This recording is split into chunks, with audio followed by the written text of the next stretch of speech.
मैं डॉक्टर प्रभास गोराई, सहायक प्राध्यापक हिंदी विभाग, सिंहभूम महाविद्यालय चांडिल, कोल्हान विश्वविद्यालय चाईबासा, झारखंड में कार्यरत हूँ।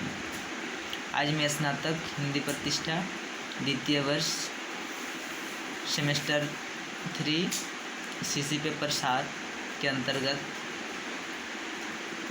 अतिशयोक्ति अलंकार के बारे में समझाऊंगा। अतिशयोक्ति अलंकार,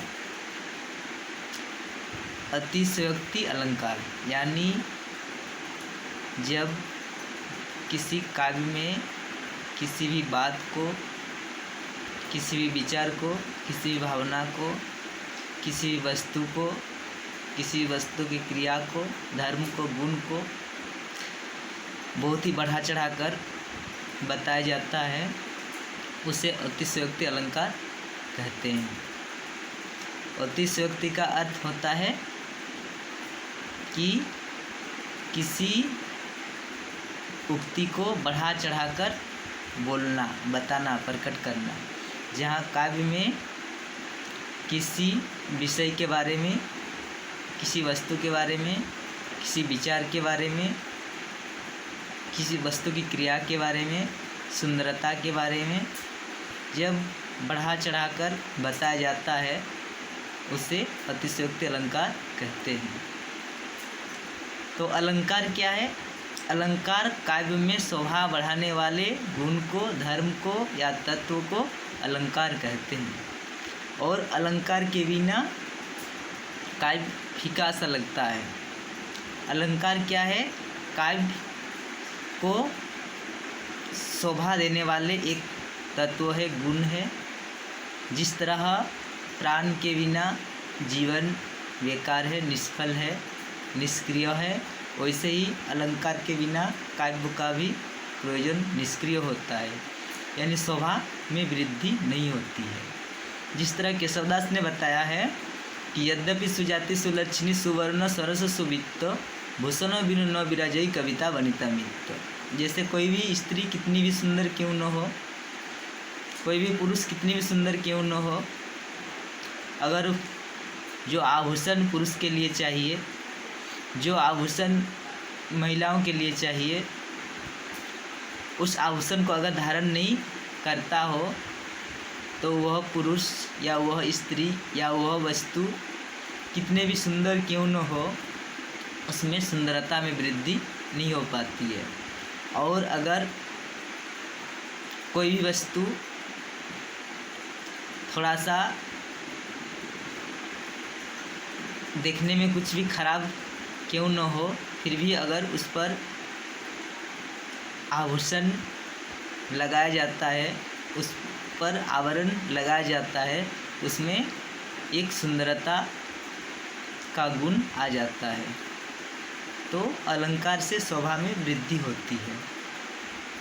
तो अतिशयोक्ति अलंकार यानी जब काव्य में किसी गुण के कारण, धर्म के कारण, क्रिया के कारण किसी भी बात को बढ़ा चढ़ाकर बोला जाता है, बताया जाता है या काव्य में प्रकट होता है, तो उसे अतिशयोक्ति अलंकार कहा जाता है। जैसे लहरें व्योम चुमती उठती, यहाँ बताया गया है लहरें, जैसे लहरें व्योम चुमती उठती। यहाँ लहरों का आकाश चुमना असंभव है। जब नदी में बाढ़ आती है उस समय लगता है कि ये जो बाढ़ है, लग रहा है कि आकाश को छूने वाली है, आकाश को छू सकती है, आकाश को चूम सकती है। तो ये असंभव सा लगता है। क्या बाढ़ कभी आसमान को चूम सकती है, आसमान को छू सकती है? नहीं, बल्कि ये बढ़ा चढ़ाकर बताया गया है। ये काव्य में ये पंक्ति जो है बहुत बढ़ा चढ़ाकर बताया गया है। स्पष्ट रूप से पता चलता है कि इसमें अतिशयोक्ति अलंकार का प्रयोग हुआ है। वैसे ही जैसे कि चंद्रमा मुख धोती शीतल जल से। चंद्रमा कहाँ है? आसमान में है। और जल कहाँ है? ज़मीन में है, धरती पर है, नदी में है। लेकिन क्या चंद्रमा आसमान से आकर के धरती में जो चंद्रमा आ सकते हैं? नहीं।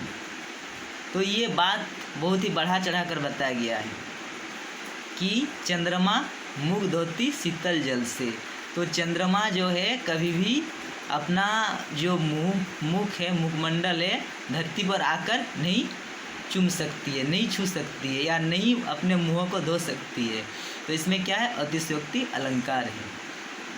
ऐसे ही और भी उदाहरण इस तरह का मिलेगा जिसमें अतिशयोक्ति अलंकार के बारे में पता चलेगा। जैसे कि आगे पड़ी नदियाँ अपार, आगे पड़ी नदियाँ अपार, राणा ने सोचा इस पार, तब तक चेतक था उस पार। तो इसमें वह राणा सोच रहा है कि आगे नदियाँ पड़ी अपार, कैसे घोड़ा उतरे उस पार, चातक ने सोचा इस पार, तब तक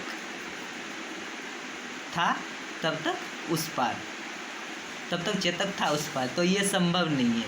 जैसे सोचा कि इस पार था, बड़ा नदी पड़ा है आगे में, और कैसे पार होगा, ये सोच ही रहे थे कि वह पार हो गया। तो ये असंभव सा लगता है। तुरंत जैसे कि इस पार था, सोच रहा था कैसे उस पार सकेंगे, कैसे उस पार जाएंगे, और देखते ही देखते उस पार तक पहुंच गया। तो ये बात जो बहुत ही बढ़ा चढ़ाकर बताया गया है। तो यहाँ क्या है, अतिशयोक्ति अलंकार है।